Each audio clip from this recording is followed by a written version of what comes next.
Pride and Prejudice, by Jane Austen. Chapter 49. 2 days after Mr. Bennet's return, as Jane and Elizabeth were walking together in the shrubbery behind the house, they saw the housekeeper coming towards them, and concluding that she came to call them to their mother, went forward to meet her, but instead of the expected summons when they approached her, she said to Miss Bennet, "I beg your pardon, madam, for interrupting you, but I was in hopes that you might have had some good news from town, so I took the liberty of coming to ask." "What do you mean, Hill? We have heard nothing from town." "Dear madam," cried Mrs. Hill in great astonishment, "don't you know there is an express come for master for Mr. Gardiner? He has been here this half hour, and master has had a letter." Away ran the girls, too eager to get in to have time for speech.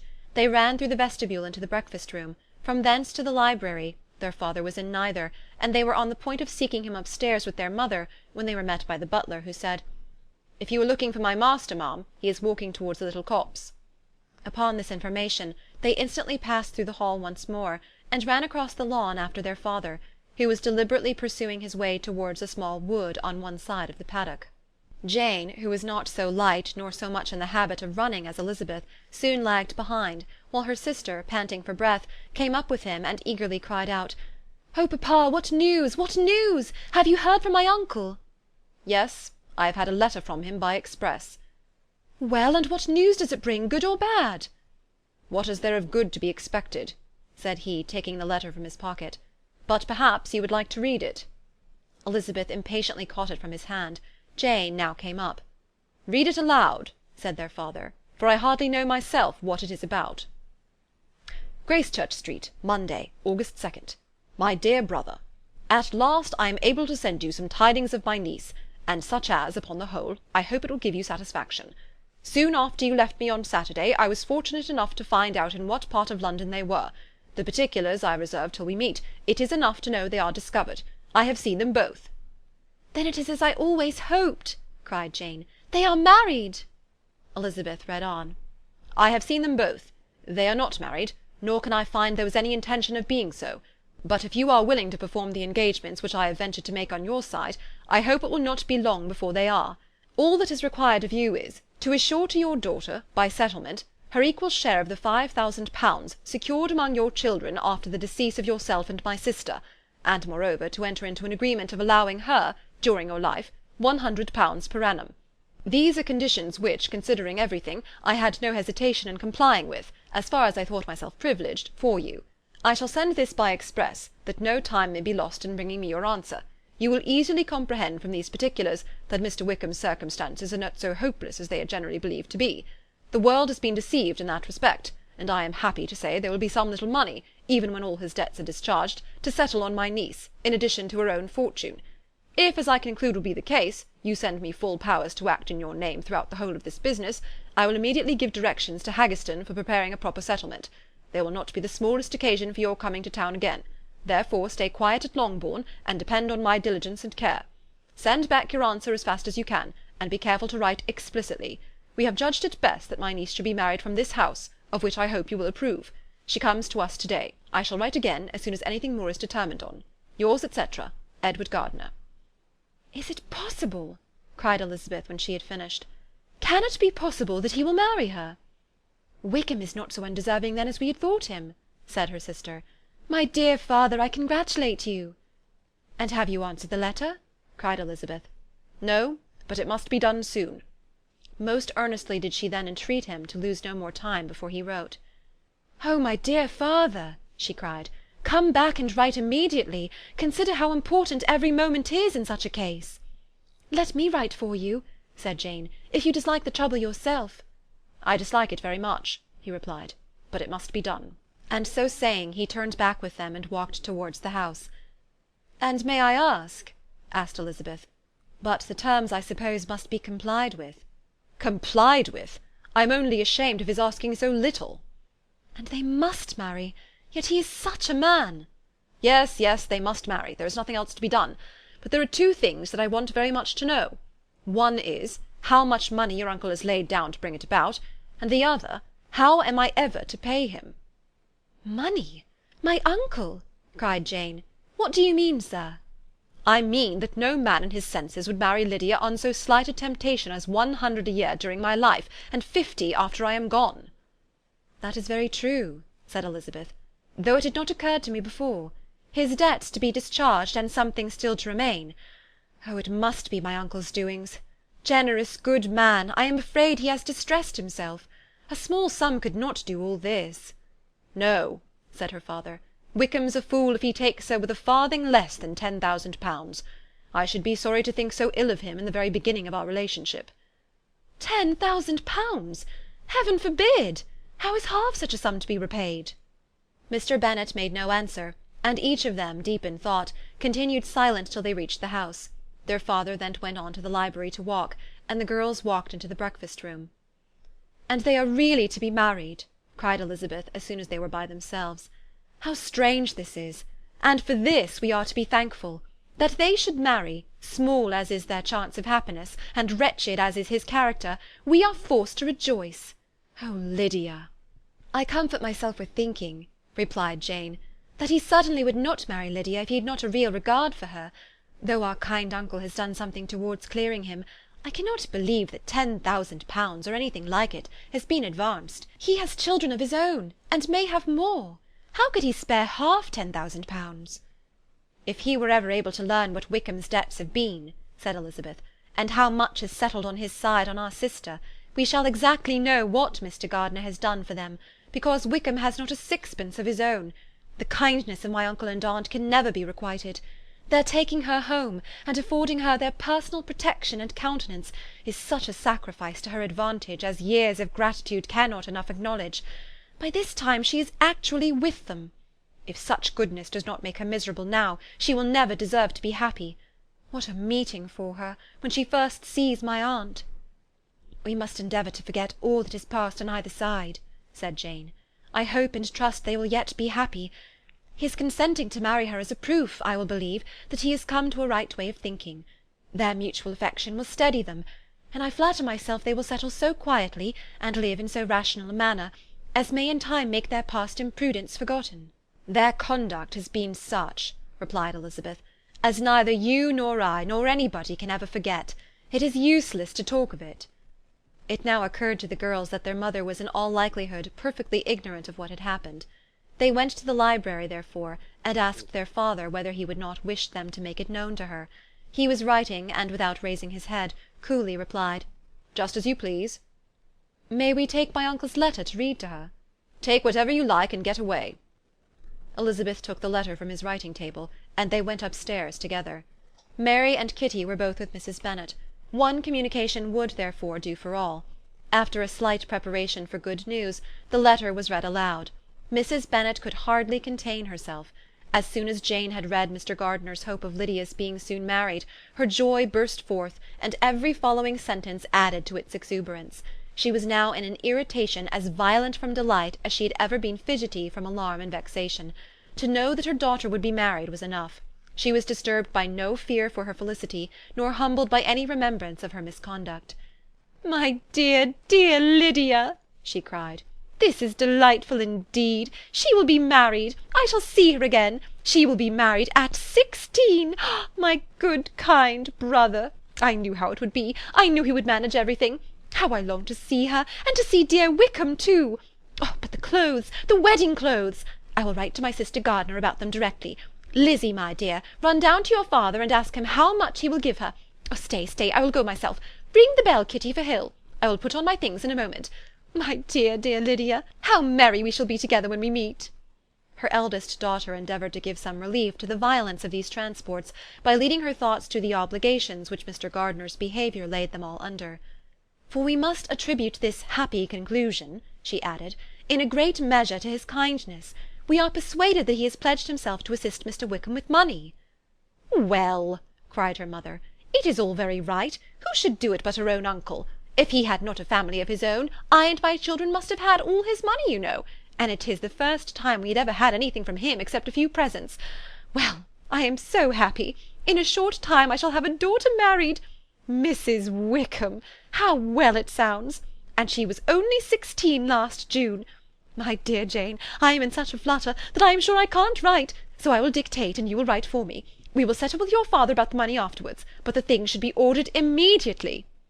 She was then proceeding to all the particulars of calico, muslin, and cambric, and would shortly have dictated some very plentiful orders, had not Jane, though with some difficulty, persuaded her to wait till her father was at leisure to be consulted. One day's delay, she observed, would be of small importance, and her mother was too happy to be quite so obstinate as usual. Other schemes, too, came into her head. "I will go to Meryton," said she, "as soon as I am dressed, and tell the good news to my sister Phillips. And as soon as I come back, I can call on Lady Lucas and Mrs. Long. Kitty, run down and order the carriage. An airing would do me a great deal of good, I am sure. Girls, can I do anything for you in Meryton? Oh, here comes Hill. My dear Hill, have you heard the good news? Miss Lydia is going to be married, and you shall all have a bowl of punch to make merry at her wedding." Mrs. Hill began instantly to express her joy. Elizabeth received her congratulations among the rest, and then, sick of this folly, took refuge in her own room, that she might think with freedom. Poor Lydia's situation must at best be bad enough, but that it was no worse she had need to be thankful. She felt it so, and though in looking forward neither rational happiness nor worldly prosperity could be justly expected for her sister, in looking back to what they had feared only 2 hours ago, she felt all the advantages of what they had gained. Chapter 49. Pride and Prejudice by Jane Austen. Chapter 50. Mr. Bennet had very often wished before this period of his life that, instead of spending his whole income, he had laid by an annual sum for the better provision of his children and of his wife, if she survived him. He now wished it more than ever. Had he done his duty in that respect, Lydia need not have been indebted to her uncle for whatever of honour or credit could now be purchased for her. The satisfaction of prevailing on one of the most worthless young men in Great Britain to be her husband might then have rested in its proper place.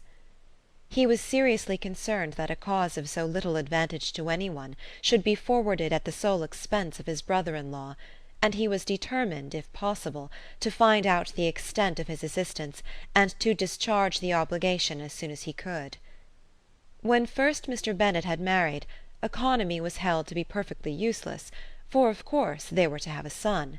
The son was to join in cutting off the entail as soon as he should be of age, and the widow and younger children would by that means be provided for. 5 daughters successively entered the world, but yet the son was to come, and Mrs. Bennet, for many years after Lydia's birth, had been certain that he would. This event had at last been despaired of, but it was then too late to be saving. Mrs. Bennet had no turn for economy, and her husband's love of independence had alone prevented their exceeding their income. £5,000 was settled by marriage articles on Mrs. Bennet and the children, but in what proportions it should be divided amongst the latter depended on the will of the parents. This was one point, with regard to Lydia at least, which was now to be settled, and Mr. Bennet could have no hesitation in acceding to the proposal before him. In terms of grateful acknowledgment for the kindness of his brother, though expressed most concisely, he then delivered on paper his perfect approbation of all that was done, and his willingness to fulfil the engagements that had been made for him. He had never before supposed that, could Wickham be prevailed on to marry his daughter, it would be done with so little inconvenience to himself as by the present arrangement.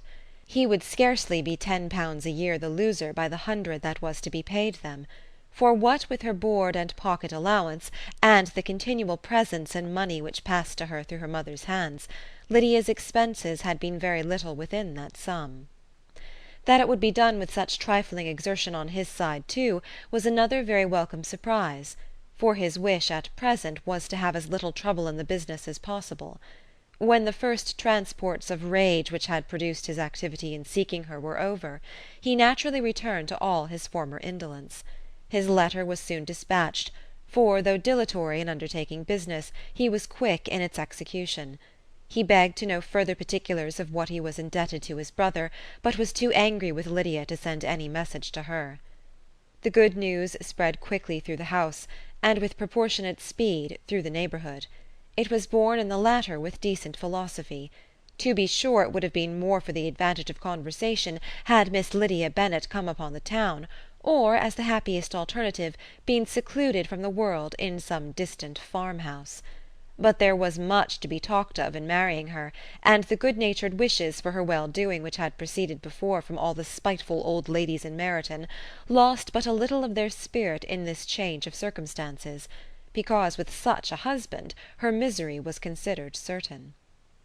It was a fortnight since Mrs. Bennet had been downstairs, but on this happy day she again took her seat at the head of the table, and in spirits oppressively high. No sentiment of shame gave a damp to her triumph. The marriage of a daughter, which had been the first object of her wishes since Jane was 16, was now on the point of accomplishment, and her thoughts and her words ran wholly on those attendants of elegant nuptials, fine muslins, new carriages, and servants. She was busily searching through the neighbourhood for a proper situation for her daughter, and without knowing or considering what their income might be, rejected many as deficient in size and importance. "Hay Park might do," said she, "if the Goldings could quit it, or the great house at Stoke, if the drawing-room were larger, but Ashworth is too far off. I could not bear to have her 10 miles from me. And as for Pulvis Lodge, the attics are dreadful." Her husband allowed her to talk on without interruption while the servants remained. But when they had withdrawn, he said to her, "Mrs. Bennet, before you take any or all of those houses for your son and daughter, let us come to a right understanding. Into one house in this neighbourhood they shall never have admittance. I will not encourage the impudence of either by receiving them at Longbourn." A long dispute followed this declaration, but Mr. Bennet was firm. It soon led to another, and Mrs. Bennet found, with amazement and horror, that her husband would not advance a guinea to buy clothes for his daughter. He protested that she should receive from him no mark of affection whatever on the occasion. Mrs. Bennet could hardly comprehend it. That his anger could be carried to such a point of inconceivable resentment as to refuse his daughter a privilege without which her marriage would scarcely seem valid, exceeded all she could believe possible. She was more alive to the disgrace which her want of new clothes must reflect on her daughter's nuptials than to any sense of shame at her eloping and living with Wickham a fortnight before they took place. Elizabeth was now most heartily sorry that she had, from the distress of the moment, been led to make Mr. Darcy acquainted with their fears for her sister, for since her marriage would so shortly give the proper termination to the elopement, they might hope to conceal its unfavourable beginning from all those who were not immediately on the spot. She had no fear of its spreading farther through his means. There were few people on whose secrecy she would have more confidently depended, but at the same time there was no one whose knowledge of a sister's frailty would have mortified her so much, not, however, from any fear of disadvantage from it individually to herself, for at any rate there seemed a gulf impassable between them. Had Lydia's marriage been concluded on the most honourable terms, it was not to be supposed that Mr. Darcy would connect himself with a family where, to every other objection, would now be added an alliance and relationship of the nearest kind with a man whom he so justly scorned. From such a connection she could not wonder that he would shrink. The wish of procuring her regard, which she had assured herself of his feeling in Derbyshire, could not in rational expectation survive such a blow as this. She was humbled, she was grieved, she repented, though she hardly knew of what. She became jealous of his esteem, when she could no longer hope to be benefited by it. She wanted to hear of him, when there seemed the least chance of gaining intelligence. She was convinced that she could have been happy with him, when it was no longer likely they should meet. What a triumph for him, as she often thought, could he know that the proposals which she had proudly spurned only 4 months ago would now have been most gladly and gratefully received. He was as generous, she doubted not, as the most generous of his sex, but while he was mortal there must be a triumph. She began now to comprehend that he was exactly the man who, in disposition and talents, would most suit her. His understanding and temper, though unlike her own, would have answered all her wishes. It was an union that must have been to the advantage of both. By her ease and liveliness, his mind might have been softened, his manners improved, and from his judgment, information, and knowledge of the world, she must have received benefit of greater importance. but no such happy marriage could now teach the admiring multitude what connubial felicity really was. An union of a different tendency, and precluding the possibility of the other, was soon to be formed in their family. How Wickham and Lydia were to be supported in tolerable independence she could not imagine, but how little of permanent happiness could belong to a couple who were only brought together because their passions were stronger than their virtue she could easily conjecture. Mr. Gardiner soon wrote again to his brother. To Mr. Bennet's acknowledgments he briefly replied, with assurance of his eagerness to promote the welfare of any of his family, and concluded with entreaties that the subject might never be mentioned to him again. The principal purport of his letter was to inform them that Mr. Wickham had resolved on quitting the militia. "It was greatly my wish that he should do so," he added, "as soon as his marriage was fixed on, and I think you will agree with me in considering the removal from that corps as highly advisable, both on his account and my niece's. It is Mr. Wickham's intention to go into the regulars, and among his former friends there are still some who are able and willing to assist him in the army. He has the promise of an ensigncy in General Blank's regiment, now quartered in the north. It is an advantage to have it so far from this part of the kingdom. He promises fairly, and I hope among different people, where they may each have a character to preserve, they will both be more prudent. I have written to Colonel Forster to inform him of our present arrangements, and to request that he will satisfy the various creditors of Mr. Wickham in and near Brighton with assurances of speedy payment, for which I have pledged myself.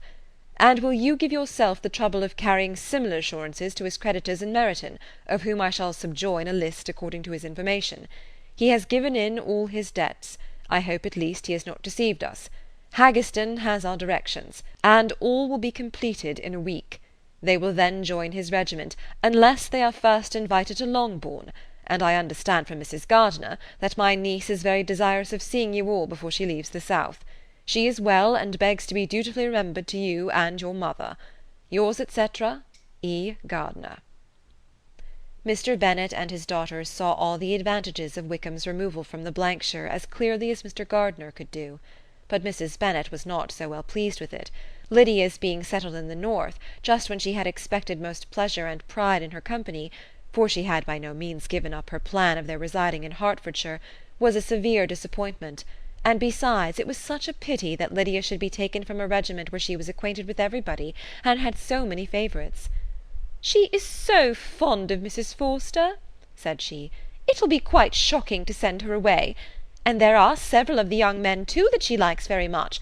The officers may not be so pleasant in General Blank's regiment." His daughter's request, for such it might be considered, of being admitted into her family again before she set off for the north, received at first an absolute negative. But Jane and Elizabeth, who agreed in wishing, for the sake of their sister's feelings and consequence, that she should be noticed on her marriage by her parents, urged him so earnestly, yet so rationally and so mildly, to receive her and her husband at Longbourn as soon as they were married, that he was prevailed on to think as they thought and act as they wished. And their mother had the satisfaction of knowing that she would be able to show her married daughter in the neighbourhood before she was banished to the north. When Mr. Bennet wrote again to his brother, therefore, he sent his permission for them to come, and it was settled that as soon as the ceremony was over they should proceed to Longbourn. Elizabeth was surprised, however, that Wickham should consent to such a scheme, and had she consulted only her own inclination, any meeting with him would have been the last object of her wishes. Chapter 50. Pride and Prejudice, by Jane Austen. Chapter 51. Their sister's wedding day arrived, and Jane and Elizabeth felt for her probably more than she felt for herself. The carriage was sent to meet them at Blank, and they were to return in it by dinner-time.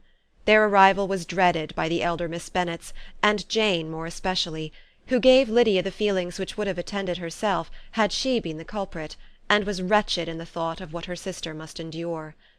They came. The family were assembled in the breakfast-room to receive them.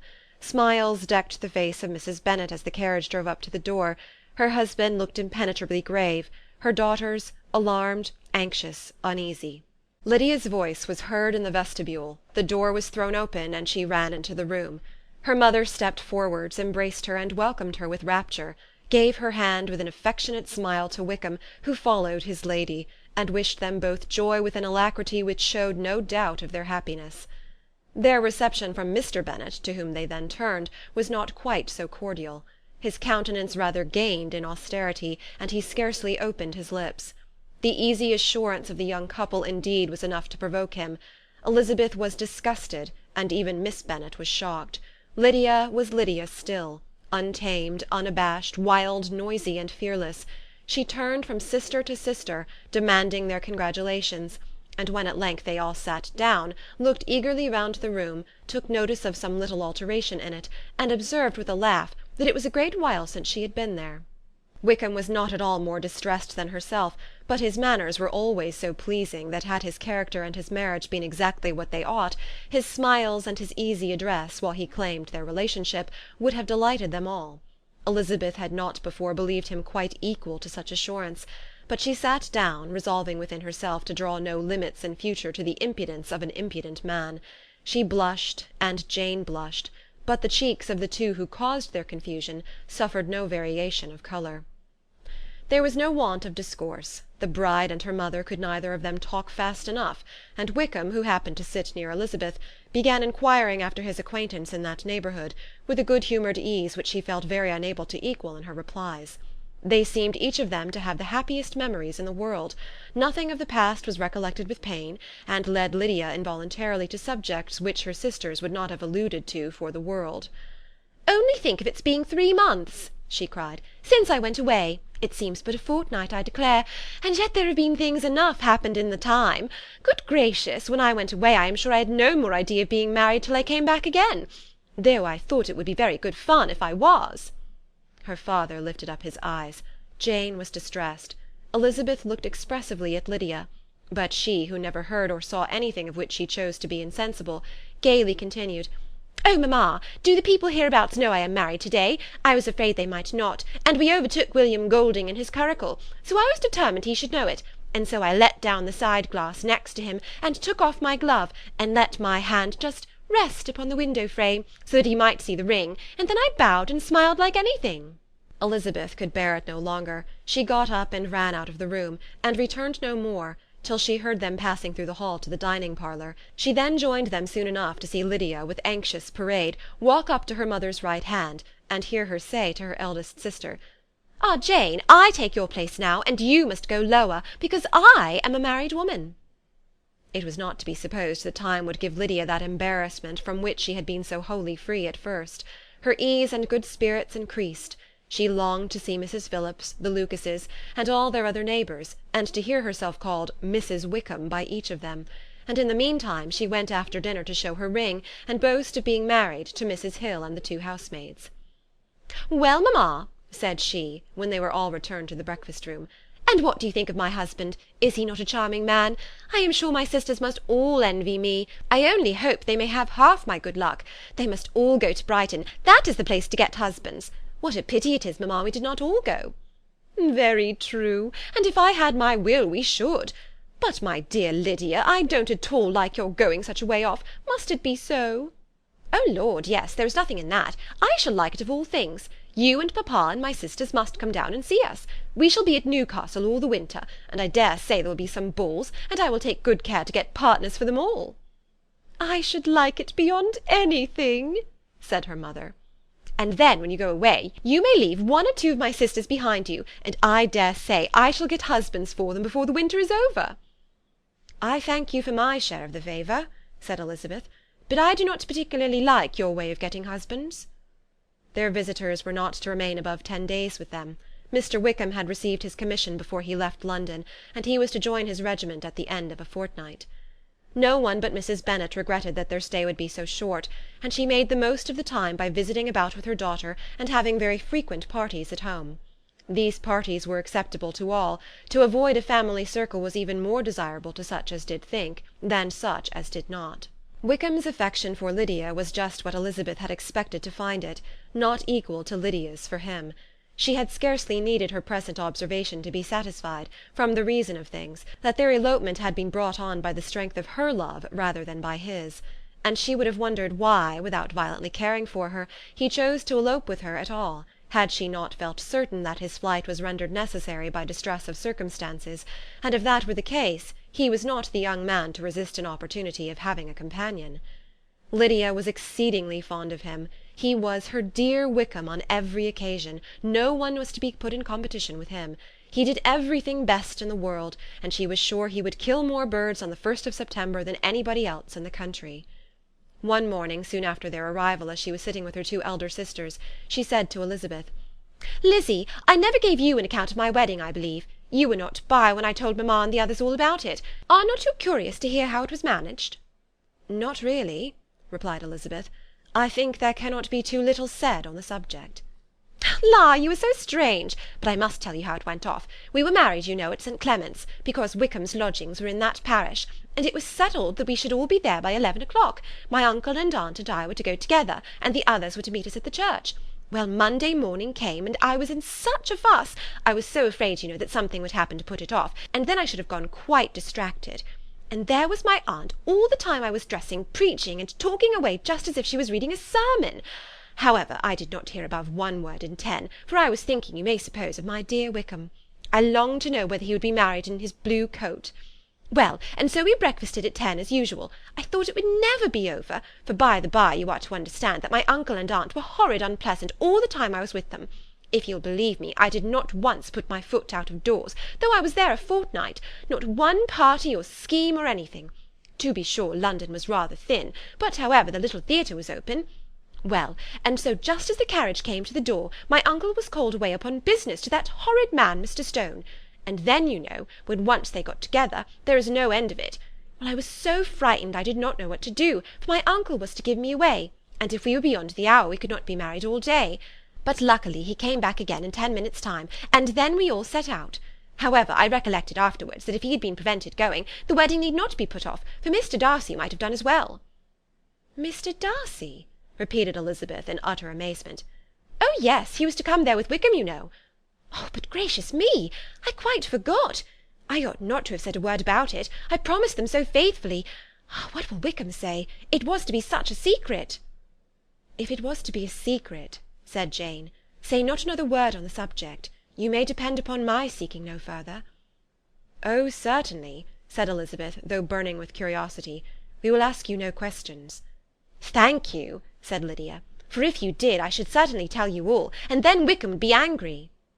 On such encouragement to ask, Elizabeth was forced to put it out of her power by running away. But to live in ignorance on such a point was impossible, or at least it was impossible not to try for information. Mr. Darcy had been at her sister's wedding.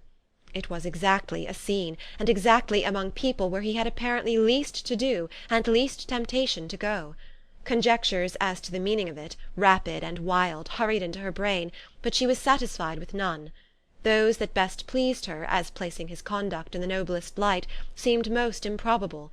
She could not bear such suspense, and hastily seizing a sheet of paper, wrote a short letter to her aunt, to request an explanation of what Lydia had dropped, if it were compatible with the secrecy which had been intended. "You may readily comprehend," she added, "what my curiosity must be to know how a person unconnected with any of us, and comparatively speaking a stranger to our family, should have been amongst you at such a time. Pray write instantly, and let me understand it, unless it is, for very cogent reasons, to remain in the secrecy which Lydia seems to think necessary, and then I must endeavour to be satisfied with ignorance. Not that I shall, though," she added to herself as she finished the letter. "And, my dear aunt, if you do not tell me in an honourable manner, I shall certainly be reduced to tricks and stratagems to find it out." Jane's delicate sense of honour would not allow her to speak to Elizabeth privately of what Lydia had let fall. Elizabeth was glad of it. Till it appeared whether her inquiries would receive any satisfaction, she had rather be without a confidant. End of chapter 51. Pride and Prejudice by Jane Austen. Chapter 52. Elizabeth had the satisfaction of receiving an answer to her letter as soon as she possibly could. She was no sooner in possession of it than, hurrying into the little copse, where she was least likely to be interrupted, she sat down on one of the benches and prepared to be happy, for the length of the letter convinced her that it did not contain a denial. Gracechurch Street, September 6th. My dear niece, I have just received your letter, and shall devote this whole morning to answering it, as I foresee that a little writing will not comprise what I have to tell you. I must confess myself surprised by your application. I did not expect it from you. Don't think me angry, however, for I only mean to let you know that I did not imagine such inquiries to be necessary on your side. If you do not choose to understand me, forgive my impertinence. Your uncle is as much surprised as I am, and nothing but the belief of your being a party concerned would have allowed him to act as he has done. But if you are really innocent and ignorant, I must be more explicit. On the very day of my coming home from Longbourn, your uncle had a most unexpected visitor. Mr. Darcy called, and was shut up with him several hours. It was all over before I arrived, so my curiosity was not so dreadfully racked as yours seems to have been.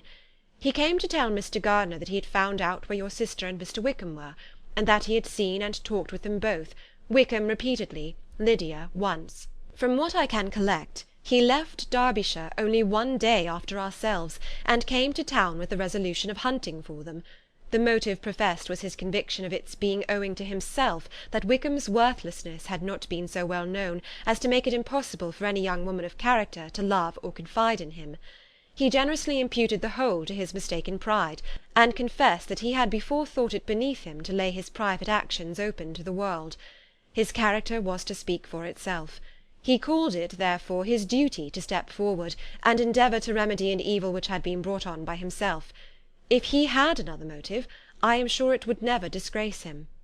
He had been some days in town before he was able to discover them, but he had something to direct his search, which was more than we had, and the consciousness of this was another reason for his resolving to follow us. There is a lady, it seems, a Mrs. Young, who was some time ago governess to Miss Darcy, and was dismissed from her charge on some cause of disapprobation, though he did not say what.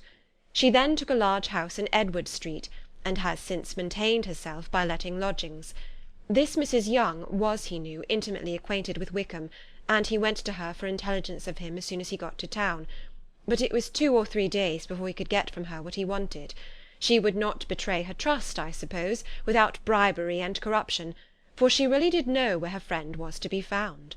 Wickham, indeed, had gone to her on their first arrival in London, and had she been able to receive them into her house, they would have taken up their abode with her. At length, however, our kind friend procured the wished-for direction.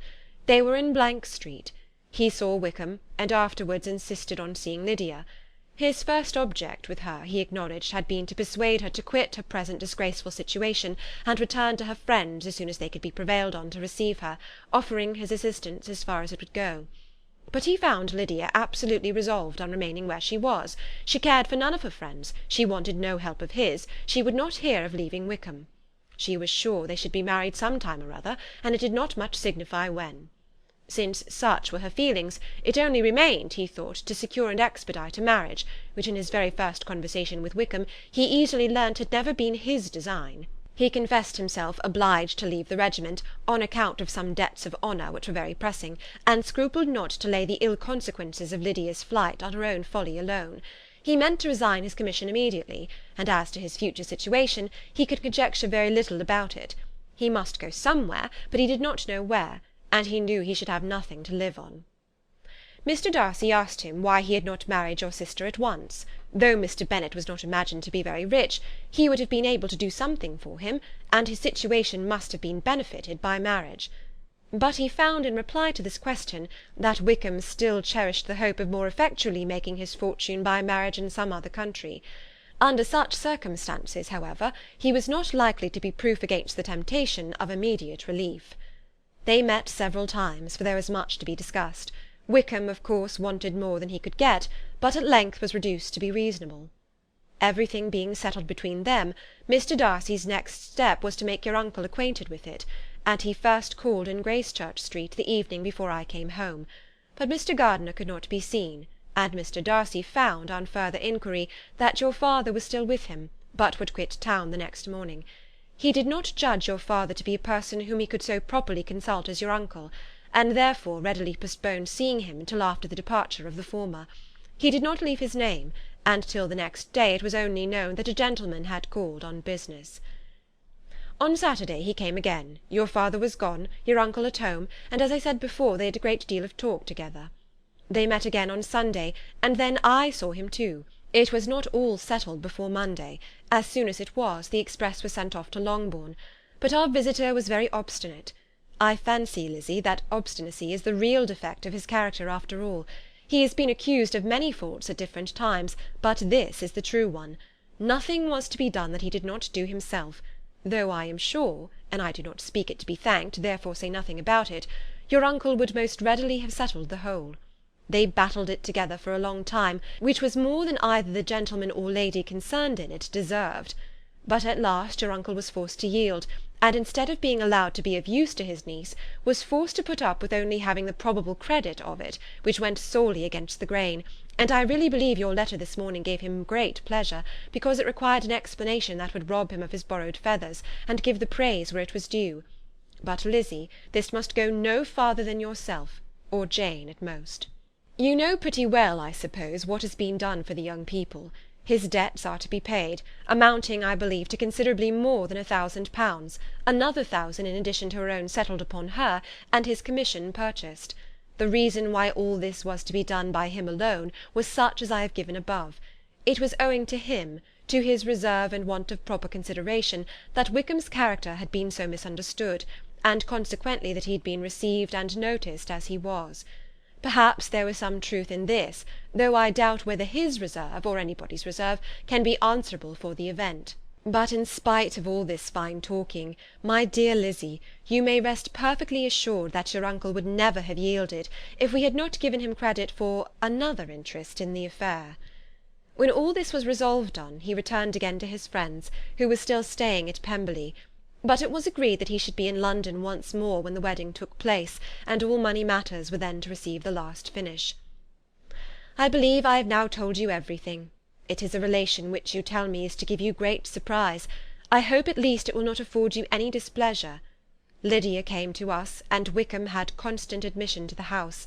He was exactly what he had been when I knew him in Hertfordshire, but I would not tell you how little I was satisfied with her behaviour while she stayed with us, if I had not perceived by Jane's letter last Wednesday that her conduct on coming home was exactly of a piece with it, and therefore what I now tell you can give you no fresh pain. I talked to her repeatedly in the most serious manner, representing to her all the wickedness of what she had done, and all the unhappiness she had brought on her family. If she heard me, it was by good luck, for I am sure she did not listen. I was sometimes quite provoked, but then I recollected my dear Elizabeth and Jane, and for their sakes had patience with her. Mr. Darcy was punctual in his return, and as Lydia informed you, attended the wedding. He dined with us the next day, and was to leave town again on Wednesday or Thursday. Will you be very angry with me, my dear Lizzy, if I take this opportunity of saying, what I was never bold enough to say before, how much I like him? His behaviour to us has, in every respect, been as pleasing as when we were in Derbyshire. His understanding and opinions all please me. He wants nothing but a little more liveliness, and that, if he marry prudently, his wife may teach him.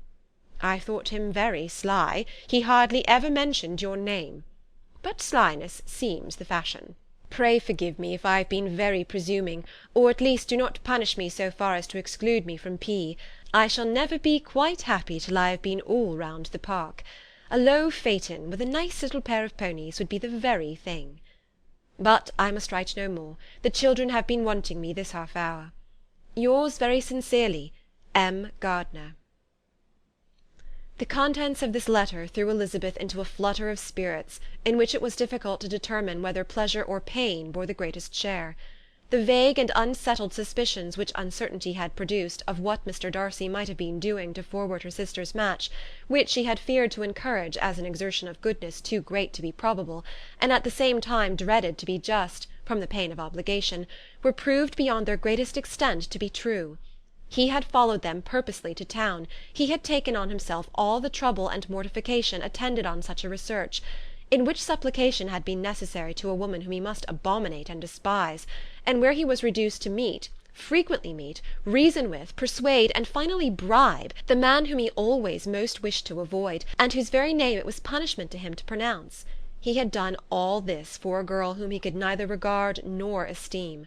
Her heart did whisper that he had done it for her, but it was a hope shortly checked by other considerations, and she soon felt that even her vanity was insufficient, when required to depend on his affection for her, for a woman who had already refused him, as able to overcome a sentiment so natural as abhorrence against relationship with Wickham.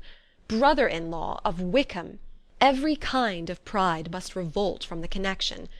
He had, to be sure, done much. She was ashamed to think how much. But he had given a reason for his interference, which asked no extraordinary stretch of belief. It was reasonable that he should feel he had been wrong. He had liberality, and he had the means of exercising it, and though she would not place herself as his principal inducement, she could perhaps believe that remaining partiality for her might assist his endeavours in a cause where her peace of mind must be materially concerned. It was painful, exceedingly painful, to know that they were under obligations to a person who could never receive a return. They owed the restoration of Lydia, her character, everything to him.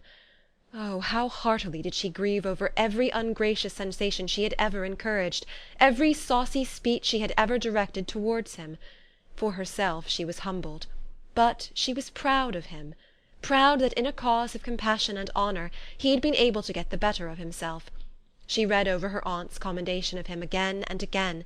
It was hardly enough, but it pleased her.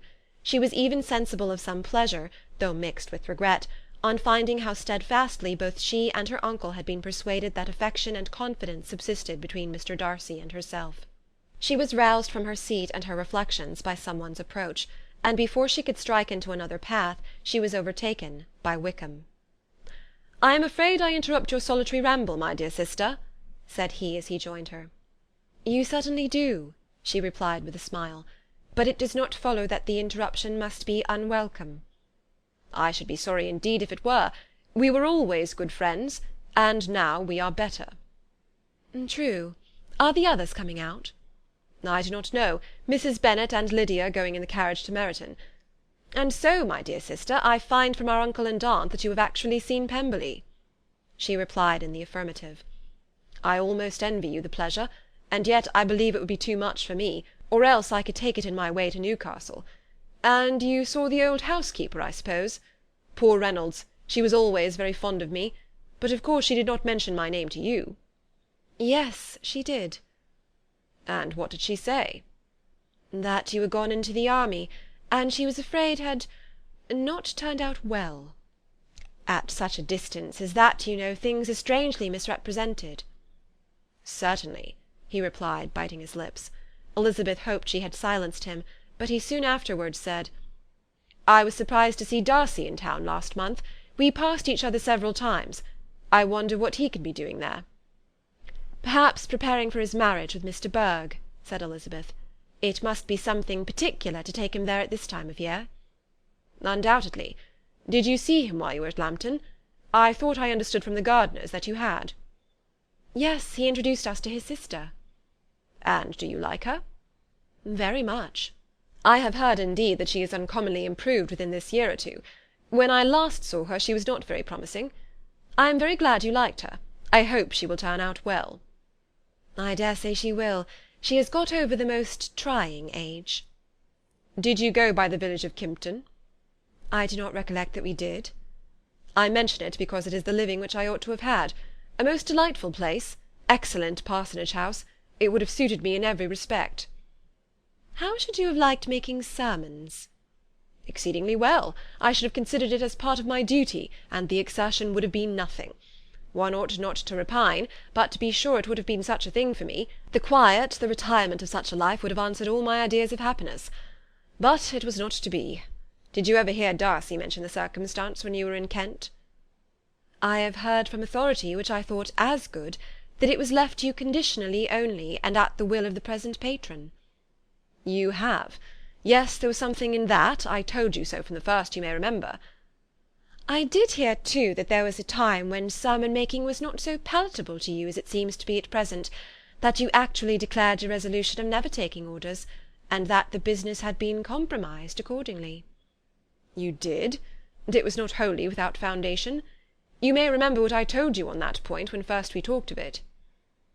They were now almost at the door of the house, for she had walked fast to get rid of him, and unwilling for her sister's sake to provoke him, she only said in reply with a good-humoured smile, "Come, Mr. Wickham, we are brother and sister, you know.